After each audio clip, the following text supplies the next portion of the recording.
국회 공백 사태가 장기화하는 가운데 민주당이 7월 임시국회를 단독 소집하기로 했습니다. 국민의힘은 민주당이 입법 독주를 다시 시작했다, 강력 반발하고 있습니다. 이 시각 정치권 이슈 함께 꼬여막아는 원구성 협상 상황을 임승호 전 국민의힘 대변인, 권지웅 전 더불어민주당 비상대책위원과 짚어보겠습니다. 안녕하십니까? 안녕하십니까? 네, 어서 오십시오. 임시국회 소집을 했는데 일단 국민의힘에서는 입법 독주 시작이다라고 보네요. 아무래도 민주당이 다소 이해할 수 없는 이유로 법사위원장직에 조건을 붙이면서 사실상 여전히 법사위원장직을 내주지 않겠다라는 태도를 견제하고 있어서 국민의힘에서는 문제를 삼고 있는 상황인 것 같습니다. 이게 박홍근 원내대표를 비롯해서 민주당은 지금 본인들이 약속을 안 지키려다가 약속한 법사위원장을 주지 않으려다가 줬으니까 우리가 양보를 한 것이다, 이렇게 표현을 하고 있어요. 근데 기본적으로 합의는 지키라고 있는 것인데 그것을 지키지 않아 놓고 그것을 이제 와서 태도를 바꿀 테니 이것은 양보고, 그렇기 때문에 국민의힘에서도 무언가를 내놓아야 한다는 태도는 국민들과 여당의 입장에서는 다소 이해할 수 없는 부분이 많고, 이런 식의 태도를 수용하게 된다면 앞으로의 정당 간 협상이라는 것은 이런 식으로 진행을 하면 됩니다. 합의를 했다가 상황이 바뀌었다라고 하면서 나중에 어기지 않고 급격하게 태도를 다시 바꿔서 우리가 원래 안 지키려고 했는데 지킬 테니까 양보하는 거니까 상대당에다가 무언가를 내놓으라라고 하면 되는 거거든요. 그래서 이것은 앞으로에 있어서의 어떤 정당 간 협상 그리고 협의의 관례를 생각해서라도 민주당의 이런 태도는 굉장히 조금 불성실한 측면이 있다, 이렇게 생각합니다. 네, 지금 그 조건이라는 것은 사개특위를 같이 구성하자, 그 얘기죠. 예, 사개특위와 지금 헌법재판소에 제소한 것도 취하해달라라는 식으로 얘기를 하고 있는데, 이것은 사실상 민주당에서도 불가능한 요건인 것을 알고 있음에도 불구하고 명분을 내세워서 법사위원장직을 반대하고 있는 것 아닌가, 이런 비판이 충분히 있을 수 있을 것 같습니다. 예. 지금 조건을 붙였지만 그 조건이 잘못됐다라고 얘기하는 것 같습니다. 그러니까 국회를 정상화해야 될 책임은 물론 이제 다수당인 민주당에게도 있지만 사실 여당인 국민의힘에게도 있습니다. 그리고 그걸 정상화하기 위해서 법사위원장을 원래는 안 내줄 생각도 했었지만 양보해서 내주겠다고 한 상황이에요. 그러면 거기에 이제 붙은 조건들을 놓고 또 왈가왈부할 수는 있지만 이걸 거부하고 지금 원내대표가 출국을 하겠다고 하고 있는 상황이거든요. 그런 상태에서 사실은 국회가 정상화되지 않아서 국세청장을 인사청문회 없이 임명하고, 그리고 지금의 2명의 장관도 마치 인사청문회 없이 임명하려고 하는 듯한 뉘앙스를 풍기고 있는 상황이에요. 저는 누구에게 더 이 국회 운영의 정상화를 막고 있는가에 대한 책임이 누구에게 더 있는가는 국민들이 판단할 문제지만, 지금 이러한 태도로 한다고 하면 저는 국민의힘이 더 책임을 질 수밖에 없는 국면으로 가고 있다고 생각합니다. 되려 이제 법사위원장을 넘기겠다고 했을 때 제가 생각하기에 더 논의돼야 될 것은, 다른 17개 상임위 중에서 법사위원회가 중요했던 건 법사위원회가 이제 상원 상임위 역할을 했던 거잖아요. 근데 그것을 좀 없앨 필요가 있다라고 작년에도 합의가 있었어요. 그래서 이번에 법사위원장을 국민의힘으로 넘긴다 하더라도 저는 국회법을 개정해서 법사위에서 자꾸 체계 심사 권한을 없애는 방향까지 논의돼야 된다고 보는 편입니다. 네. 그렇다면 추가로 더 질문을 드리면 말씀하신 것처럼 법사위원장 가져가라, 그 대신 자꾸 수정에 대해서 얘기하자라고 하지 않고, 예를 들면 사개특위라는 것을 조건을 붙였기 때문에 아마 국민의힘 쪽에서는 그런 얘기를 더 많이 하는 것 같거든요. 그렇게 한다는 건 어떨까요? 예를 들면 그런 조건 없이 자꾸 심사만 하자, 그 대신 법사위원장 가져가고 원구성 시작하자. 근데 2가지 측면이 있는데 자꾸 체계 심사도 저는 국민의힘이 그건 안 받겠다라고 언급한 걸로 알고 있습니다. 그것도 안 받겠다고 했고, 그리고 사개특위 같은 경우는 물론 국민의힘 입장에서 우리가 합의한 바는 아니다라고 할 수는 있어요. 근데 국회 운영이라고 하는 게 내가 동의 안 하면 안 해야 된다라고 할 수는 없는 일이잖아요. 그러니까 그때도 사실 권성동 원내대표가 의원총회까지 열어서 한 번은 합의했다가 스스로 파기했던 아니고, 그것은 민주당과 정의당이 합의해서 지금 추진하고 있는 것입니다. 그렇다고 하면 다른 원외 구성원들이 일정 정도 동의했고 필요하다고 여긴 것이라고 하면 그것을 받아들일 수 있는 것이 저는 국회 운영의 묘미라고 생각하는데, 자신들이 동의 안 했다는 이유만으로 그것은 절대 안 된다라고 주장하는 게 되려 국회 정상화의 의지가 없구나라는 모습을 보여준다고 생각합니다. 일각에선 이런 얘기합니다. 현 상황에서 야당이 다수당이기 때문에 원을 구성해도 국민의힘에서 할 수 있는 것이 그렇게 많지 않다. 따라서 현 상황을 그냥 갖고 가는 것이 오히려 더 괜찮은 거 아니냐라는 이야기가 나오더라고요.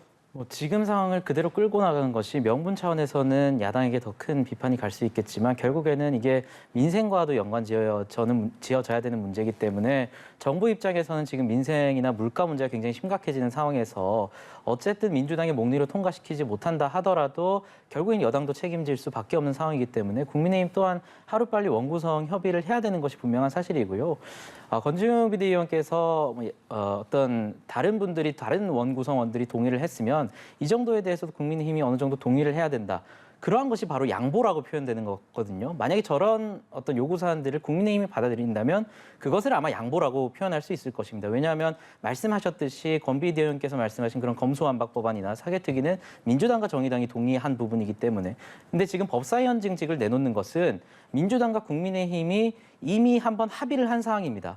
그렇기 때문에 이것은 법사위원장직을 주는 것이 국민의힘에게 주는 것이 양보하는 것이 아니라 합의를 지키는 것이죠. 그래서 이것을 마치 무언가 민주당이 큰 것을 내줬기 때문에 국민의힘도 무언가 양보해야 된다는 식으로 표현하는 것은 굉장히 부적절한 일이라고 생각을 하고 체계작구 심사 문제 같은 경우에도 작년에 합의를 했다라고 말씀을 하시지만 그 합의안이 받아들여져서 작년 8월에 권한을 넘는 부분에 대해서는 법사위원회가 다를 수 없다라는 국회법 개정이 있었습니다.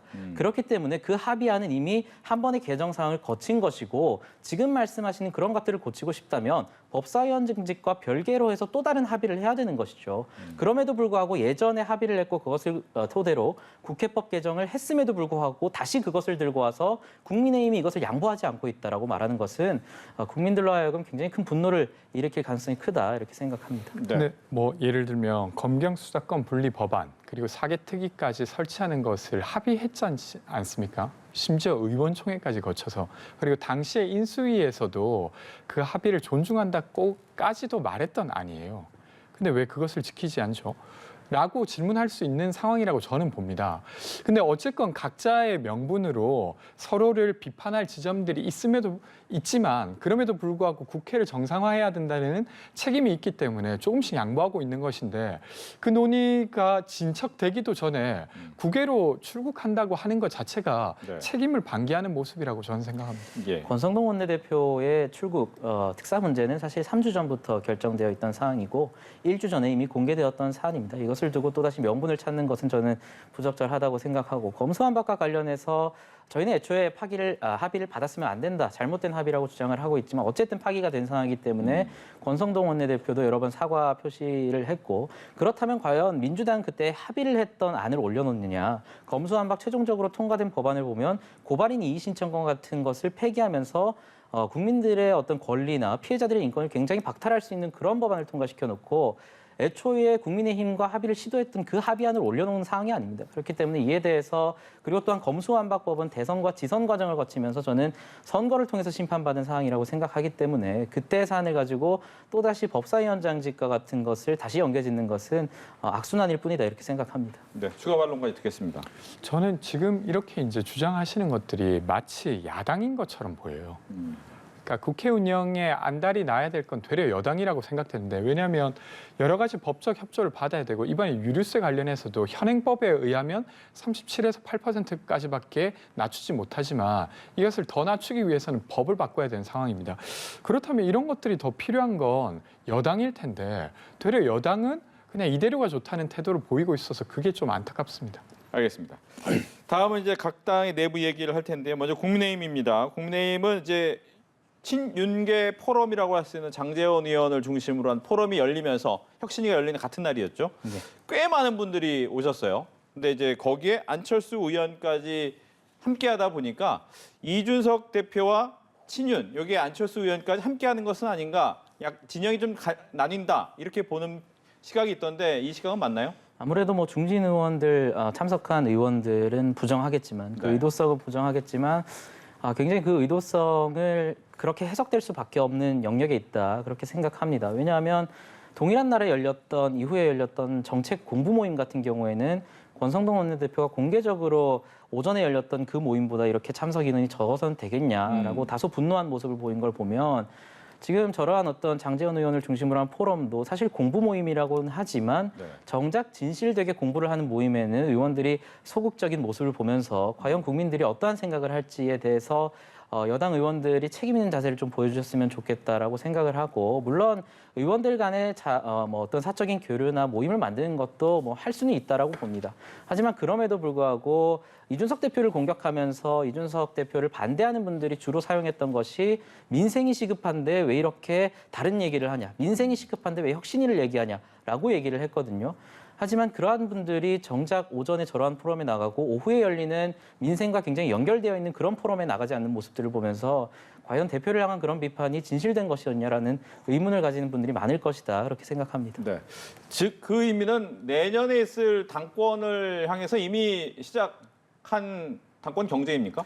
뭐 당권 경쟁은 지선이 끝나면서 동시에 있을 것이라고 생각은 했지만 네. 이준석 대표에게 혁신이라는 것을 띄우면서 조금 더 앞당겨지는 모습을 보이고 있는 것 같습니다. 또한 안철수 의원과 안철수 의원 관계자 또 익명을 빌려서 인터뷰하시는 분들을 보면 공개적으로 이준석 대표를 조금 날카롭게 비판하는 부분들을 보면 예.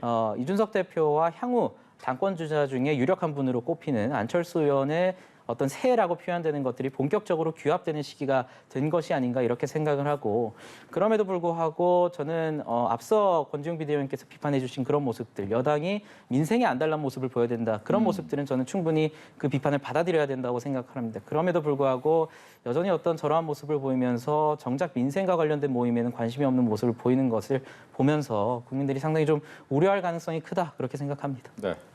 민주당도 유사한 내용입니다만 민주당 내에서도 공부 모임 있었습니다. 철험회.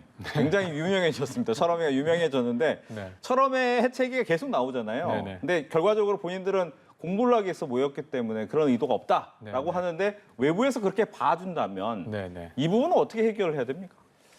일단 당내 어떤 규합되는 인적 규합 자체를 부정하기는 좀 어렵다고 생각합니다. 그렇게 해서는 안 된다라고 말하기엔 정치의 본질이 의견이 같은 사람들이 모이고 그 의견을 모아서 내는 것이기 때문에 그것 자체를 비판하는 건 좀 부적절하다고 생각하고요.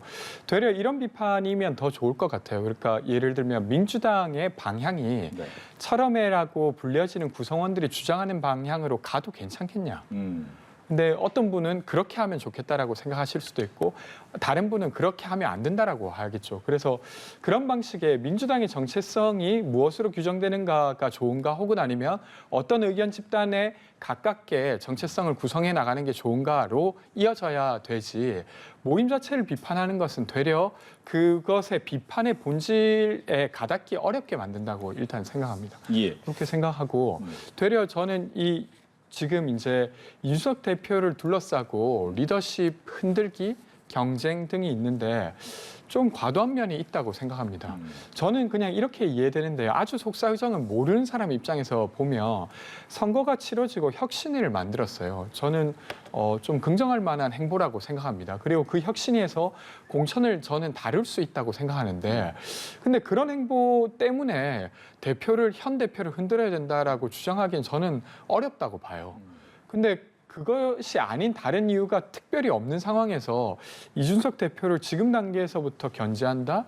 이건 좀 과도하게 정치적 행보를 하고 있는 것이고, 그것은 되려 여당이 어떤 이 지금 물가 문제나 이 사회 문제를 푸는 모습이랑은 점점 더 멀어지는 모습 같아서 좀 안타깝습니다. 네. 추가로 더 질문을 드리면 그 포럼, 장제원 의원의 예. 포럼에 김종인 고문도 왔었습니다. 전 비대위원장이겠죠.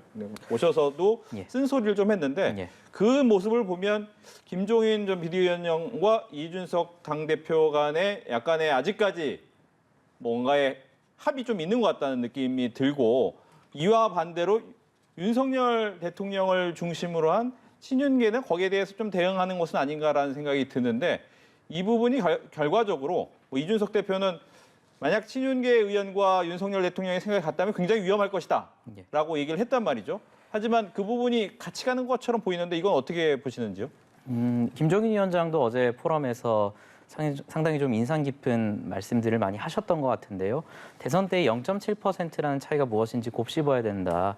사실 김종인 위원장이 해당 포럼에 참석하는 게 알려지면서 김종인 위원장도 이준석 대표와 결이 다소 다른 것이 아닌가라고 생각을 했지만, 정작 김종인 위원장의 어떤 인사말을 들어보면 국민의힘의 그 당시에 모였던 그 포럼 당시에 모였던 의원들에 대해서도 굉장히 쓴소리를 했다고 볼 수 있거든요. 그래서 저는 김종인 위원장이 현재 국민의힘이 처한 상황에 대해서 굉장히 높은 인식을 가지고 있다. 그리고 참조할 만한 인식을 가지고 계시다. 이렇게 평가하고 싶고요.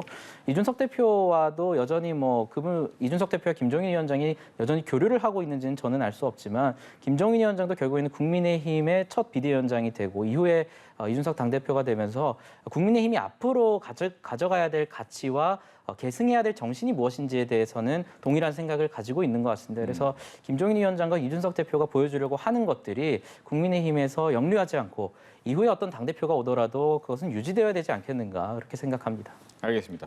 민주당 얘기로 넘어가 보겠습니다. 민주당 같은 경우에 가장 중심된 이야기는 이재명 의원이 과연 당대표 출마할 것이냐. 근데 대부분 사람들이 할 거다라는 얘기를 하시더라고요. 근데 보니까 민주당 원론과의 비공개 모임도 있었는데 아마 만난 이유는 나가는데 좀 의사를 타진하고 싶어서 만나셨을 텐데 거기서 좀 반대 목소리가 많이 나왔다. 그 분위기가 좀 어떻게 흘러가야 됩니까? 그러니까 지금 이제 사실 민주당 입장에서 5년간의 민주당의 평가 그리고 최근에 지선을 거치면서 민주당이 보여줬던 모습과 다른 모습을 보여줘야 되는 과제가 있습니다. 근데 그런 면에서 이재명 의원이 적절한가라고 하는 질문에 여러 의견들이 있는 건데 전 사실 이재명 의원이 출마하고 안 하고는 이 당선 여부와 되게 직결되는 부분이 있기 때문에 이분이 가지고 있는 영향력이 여전히 크기 때문에 중요한 부분이지만 실제로 민주당이 혁신하는 데는 별로 중요한 질문은 아닌 것 같아요. 예를 들면 이재명 의원이 지금 말하고 있는 혁신이 무엇인지 잘 모르겠는 상태에서 이재명 의원이 나오고 안 나오고에 따라서 민주당이 어디론가 갈 것 같다 아닌 것 같다라고 판단하기가 어렵잖아요. 그래서 되려 이 이야기를 좀 줄이고 예를 들면 김민석 의원이 출마 의사를 밝혔는데 그때 출마 의사를 밝히면서 그 혁신의 내용들을 꺼내야 되는 거죠. 그러면 그 후보들의 몇몇 후보들이 말하는 내용들을 보고 저 사람이 당선되면 당의 소통 구조가 이렇게 바뀌겠구나. 혹은 아니면 주거 정책과 관련된 기조가 이렇게 바뀌겠구나라고 여겨져야 되거든요. 그래야 국민들이 이번 8월에 열릴 민주당 전당대회에 관심을 갖게 돼요. 근데 그 논의가 아직 안 나오고 있어서 좀 많이 아쉽고요. 저는 그 논의를 얼마나 빨리 더 넓게 만드느냐가 이번 전당대회의 핵심이라고 생각하지 민주당의 지금 이재명 후보가 나가고 안 나고가 핵심은 아니라고 생각합니다. 그럼 이렇게 다시 질문을 드리겠습니다. 이재명 의원이 만약 당대표가 된다. 그러면 2년 뒤에 있을 이제 총선을 준비를 해야 되지 않습니까? 근데 이 총선에서 어떤 결과가 나오냐에 따라서 본인이 다시 한번 대선에 출마할 수 있는지 없는지도 가려질 수밖에 없는 중요한 위치인데 과연 이 역할을 맡는 것이 맞는 건가요? 저는 이제 누차 여러 방송에서도 비슷한 이야기를 드렸는데 저는 이재명 의원께서 꼭 이번 당대표가 돼야 다음 대선에 유리하다고 생각하지 않습니다. 여전히 예를 들면 지금 가지고 있는 약자에 대한 입장 그리고 그 문제를 풀 수 있는 실력 여기에 대한 확신은 여전히 국민들이 있기 때문에 꼭 이번 전당대회가 아니어도 저는 그 역할을 발휘할 기회가 분명 온다고 생각하고요. 그래서 너무 조급하게 생각하시지 않으셔도 좋겠다는 이야기를 드리고 있습니다. 알겠습니다. 이재명 의원이 당대표 나오겠다고 예상하시죠? 저는 이제는 막을 수 없는 수순이 되었다라고 생각을 하고 권 비대위원께서는 굉장히 좀 이상적인 얘기를 해주신 것 같아요. 물론 각 후보들이 나와서 주거 정책이나 어떤 정책을 얘기했을 때 거기에 대한 관심이 쏠려서 당대표 선거가 조금 흥행했으면 좋겠다. 정말 아름답고 이상적인 이야기인데 그게 이재명 의원 때문에 안 될 가능성이 매우 크다. 사실 지난번 지방선거만 돌아보더라도 이재명 의원이 당시 인천 계양을에 출마를 하면서 모든 이슈가 전부 인천 지역에 잡아먹혔습니다.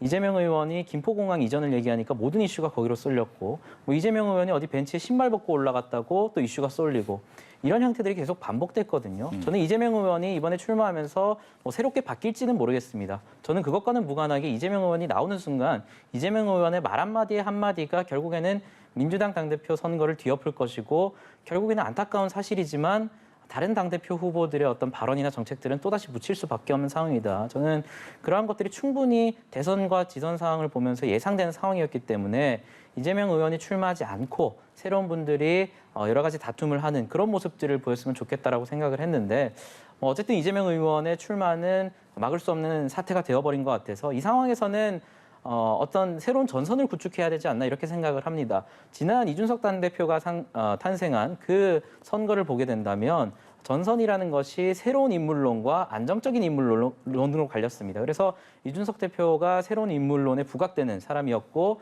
그 당시에 다른 후보들은 안정적인 그리고 정권 교체가 필요한 어떤 안정적인 경험을 강조하는 분들이었는데 이 전선이 갈리면서 이준석 대표가 당대표에 당선될 수 있었거든요. 그래서 민주당의 경우에도 어떤 분들이 최종적으로 나오실지는 모르겠지만 이재명 의원이 출마가 가시화되고 있는 상태에서 반 이재명 전선을 구축하고 이재명의 정치가 왜 실패했는지에 대해서 조금 가감없이 두려워하지 않고 말해야 되는 그 시대가 오지 않았나 저는 그런 용기를 좀 드리고 싶습니다. 네. 다음으로는 이제 좀 아이템을 바꿔봐서 이 법무부가 검수완박 법안에 대한 권한쟁의 심판 청구를 한 부분을 잠깐 얘기를 해볼까 합니다. 민주당에서는 결국 한동훈 장관을 향해서 계속 공격을 할 수밖에 없을 것 같습니다. 네, 그리고 저는 좀 여러 가지 측면에서 부적절하다고 보는데요. 일단은 이 이제 권한쟁의 심판을 했는데 사실은 지금 검찰의 수사권 자체가 박탈된 게 아니에요.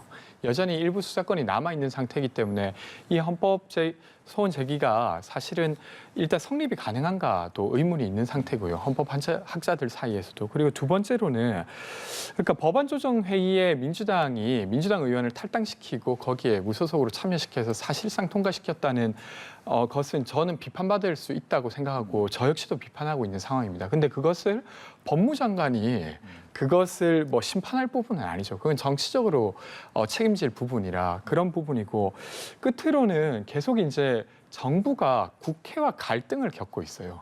물론 저는 일부 갈등을 겪어야 될 부분에 그래야 한다고 생각합니다.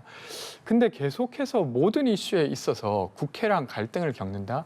그리고 야당과 갈등을 겪는 것이 정말로 좋은 정치인가? 최근에 그 이제 윤석열 정부는 역대 정부에서 아주 빠르게 데드크로스를 맞이했습니다. 그러니까 되게 빠르다고 여겨졌던 이명박 정부도 취임 100일 정도의 부정 의견이 긍정 의견을 넘어섰어요. 근데 윤석열 정부는 한 40여일 만에 그 상관을 맞았단 말이에요. 그러니까 이거는 중도층 내지 윤석열 정부를 찍었던 사람조차도 마음을 돌리고 있는 것이에요. 근데 이렇게 계속 정부를 운영한다고 하는 게 저는 윤석열 정부에게 좋은 일이 결코 아니라고 생각합니다. 예. 저는 뭐 위장탈당과 같은 문제들을 정치적으로 해결할 문제다라고 말씀을 하셨지만 저는 그렇기 때문에 오히려 법무부 장관이 나서서 법적으로 해결해야 될 문제라고 생각을 합니다. 이것을 또 정치적으로 유야무야 넘기게 되면 계속해서 나쁜 선례들이 남는 겁니다. 이러한 것들을 계속해도 정치적으로만 책임을 지면 되겠지. 법적인 책임은 지지 않아도 되겠는구나라는 잘못된 인식을 남겨줄 수 있기 때문에 저는 이러한 어떤 꼼수에 대해서는 지금 권지웅 비대위원께서도 인정하셨다시피 좀 이런 사례들을 남기지 않는 것이 앞으로의 국회 역사를 위해서도 굉장히 중요한 사안이라고 생각을 하고 또한 검수완박 같은 경우에도 뭐 검찰의 수사권이 완전히 박탈되지 않았다라고 항변을 하고 계시지만 실질적으로 들여다보면 굉장히 독소 조항들이 많습니다. 제가 앞에서 잠깐 언급했듯이 뭐 고발인의 이의제기권을 폐지하는 것과 같은 것들은 사실 아동범죄와 어떤 노인학대 범죄 등등의 경우에는 고발 사건으로 진행되는 경우가 많은데 이것을 경찰에서 그냥 끝내버리면 더 이상 고발인이 이의제기를 할 수가 없는 겁니다. 결국에는 피해자들의 인권이 묻힐 수밖에 없는 것이죠. 저는 이러한 부분에 대해서는 이것을 어떤 뭐 대통령의 국정 지지율이나 내지는 어떤 야당과의 관계를 생각해서 이러한 것들을 그냥 넘겨달라라고 하는 것은 그것이야말로 여당으로서의 책임지는 자세 또는 정부로서의 책임지는 자세가 아니다 이렇게 말씀드리고 싶습니다. 근데 뭐 예를 들면 저는 이런 건데요. 위성정당도 사실은 꼼수였지 않습니까? 민주당 역시도 마찬가지로. 근데 그게 법적으로 처벌받지 못했어요. 그러니까 그런 부분처럼 이거 역시도 법적으로 해결하기 아마 어려울 것입니다. 그런데 이제 되려 갈등만 만들고 있는 것이죠. 실질적으로 한동훈 법무장관이 원하는 바를 이루지 못하면서 국회와 갈등만 갖는 모습만 보일 것 같아서 그게 좀 우려스러운 겁니다. 네. 끝으로 시간 관계상 하나씩 질문을 더 드리겠습니다. 뭐 리얼미터에서 여론조사 결과가 나왔는데 말씀 중간에 하셨기 때문에 대통령에 대한 긍정평가보다 부정평가가 좀 많아졌다. 즉 데드크로스가 40여일 만에 일어났다라는 얘기가 나오는데 이유는 뭐고 어떻게 하면 이 부분을 분위기를 바꿀 수 있는지에 대한 얘기를 듣겠습니다. 저는 무엇보다도 물가 문제를 비롯한 민생 문제에 있어서 아직까지 이렇다 할 대책을 보이지 못하고 있는 것이 분명하다. 물론 시기상으로 봤을 때 이것을 전부 윤석열 대통령의 문제로 볼 수 있냐, 윤석열 정부의 탓으로 돌릴 수 있냐라는 저는 항변도 분명히 할 수 있을 것이라고 생각을 하지만 어쨌든 키를 쥐고 있는 것은 여당과 대통령일 수밖에 없습니다. 이런 상황에서 어떤 물가 문제 등등에 있어서 과연 어떤 국민들이 납득할 만한 대책을 내놓고 있는가에 대해서는 충분히 비판받을 여지가 있다라고 생각을 하고요. 또 이에 더해서 정부 입장에서도 굉장히 답답한 측면들이 많을 겁니다.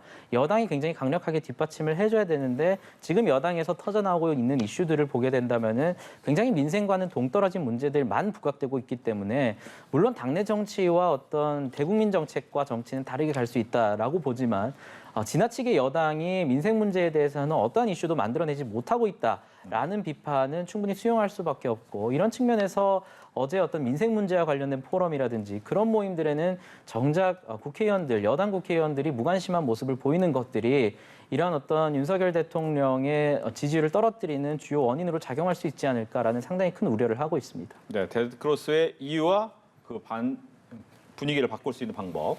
일단 말씀하신 대로 네. 지금 경제 상황이 되게 어려운 상황에서 정부가 지금 좀 믿을 만한 대안을 내지 못하고 있는 부분이 전 분명히 있다고 생각합니다. 근데 거기에 더해서 한 두 가지 정도가 더 있는데 하나는 협치를 안 하고 있는 모습이 저는 이 데드크로스의 되게 중요한 요소라고 생각합니다. 그러니까 법무부에서 인사정보관리단을 만들 때도 사실은 법을 바꿔야 될 부분이었어요. 근데 법을 바꾸지 않고 시행령을 바꾸어서 2주 만에 그것을 만들었죠.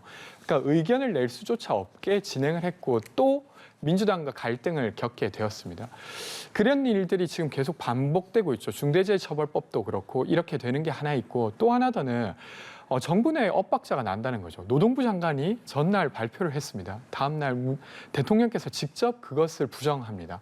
그리고 경찰 인사가 있었습니다. 다음 날 대통령께서 직접 국기문란 사건이다 이렇게 말을 하고 있는 거죠. 그러니까 전반적으로 신뢰하기가 좀 어렵지 않나 이런 생각들이 들게 되면서 이 정부에 대한 신뢰도가 떨어지다고 생각합니다. 그러면 반대로 그것을 극복하기 위해서는 저는 국회랑 함께 하려고 하는 모습을 보인다거나 혹은 아니면 정부 부처 사이에 어떤 소통을 좀 충분히 하고 신중하게 입장을 내는 모습을 보인다고 하면 지금보다는 더 나아지지 않을까 싶습니다. 네, 이렇게 해서 정치 이슈 두 분과 함께 이야기 나눠봤습니다. 오늘 이야기 잘 들었습니다. 고맙습니다. 고맙습니다.